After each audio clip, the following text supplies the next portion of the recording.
So I got the belt, and now I just got to throw the whole thing back together. Good thing it didn't take that long to get the belt. I got this off of eBay.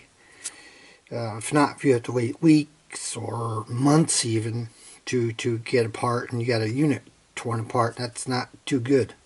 A lot of times you probably won't even remember how to put the thing back together again. So the first thing I'm going to do is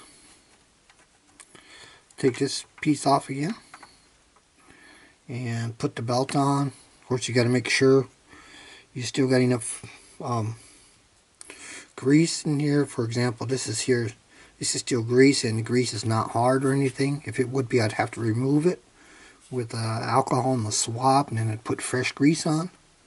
So I'm going to go ahead and put the belt here around this pulley, and next I think I'll go ahead and put the motor in from the other side, and then I'll put this sliding piece on again. Here now with this belt, you can see you can stretch it somewhat. With that other belt, it was no longer possible. So in order to get the motor in here, I think this goes in like this, and it's got, yeah, these holes. There's little nubs, little holes right there sticking out, and it snaps in like that. And then now we can put these two motor screws in, then I'll put the belt on. So once we do that, we can put the belt around, and for some reason or other there was grease in this pulley. I don't know how I got that in there. So I just took a real fine little piece of paper towel, and I put that in there and got that off. Of course, for this I gotta get some light up in here. Put this around like that, and then make sure we stay away from that grease right here. And then we can put the rest together. So I got the whole pickup assembly back in. With this thing, I just had to play with it a little bit, put it in at an angle, and then it basically snaps in. So I'm going to put a little dab of grease here where this pickup moves on. Seems to have, for some reason, zero grease whatsoever. I'm going to just put a tiny dab on with a toothpick. So I got everything together again. I got the clamper on here temporarily, just in case I do have to pull something apart again. And if everything works out fine, I'm going to go ahead and tighten it down. So let me give this a check out now.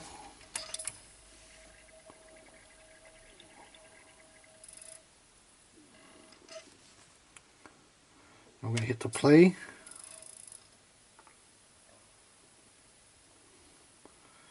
Okay, that works. It doesn't look like I have to buy a new optical pickup. And see if the tray goes in now. In and out. Stop. I don't have the front panel on correctly, so I gotta hold this while I open and close this thing.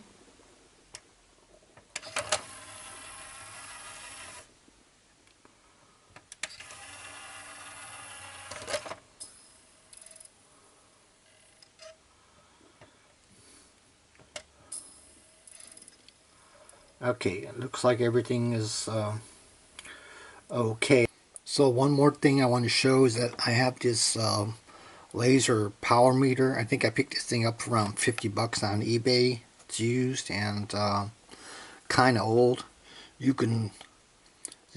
This will actually measure the output from your laser. What you have to do here, I don't have an instruction manual for this thing, but I think it's pretty, since you are here trying to measure the output of a laser diode, you put it in laser diode position, and this here is a sensor, this thing right here.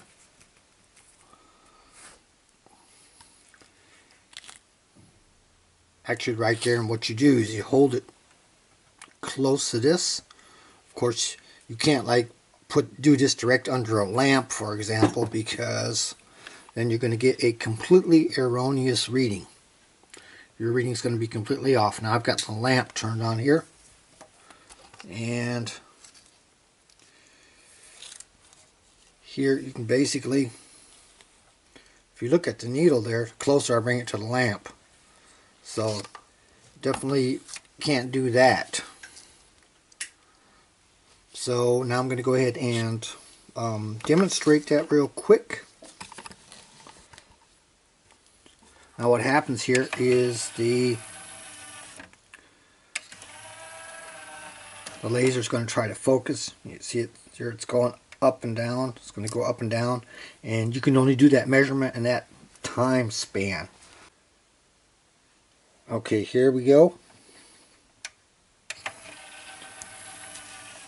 Now I'm going to close, and then I got to hurry up. This is kind of hard to do because this camera's in the way. You need to watch the needle right here, and you'll see that the needle will actually go up. There it is right there. You can see it. Now it stopped. So basically that's telling me that this laser is putting something out. Of course, if you put out 0, then you know the laser is completely shot. Now I don't know how much this thing is supposed to be putting out, but the CD player now seems to be working okay, so I guess it would be within specifications. Also, what you're not supposed to do is, of course, look into the laser. So that's definitely a no-go. I mean, you can't see it like with a laser pointer or something like that, but it doesn't mean that it's still there. So you should try to keep a safe distance from there, not put your eyeball over this or something like this when this thing's trying to work.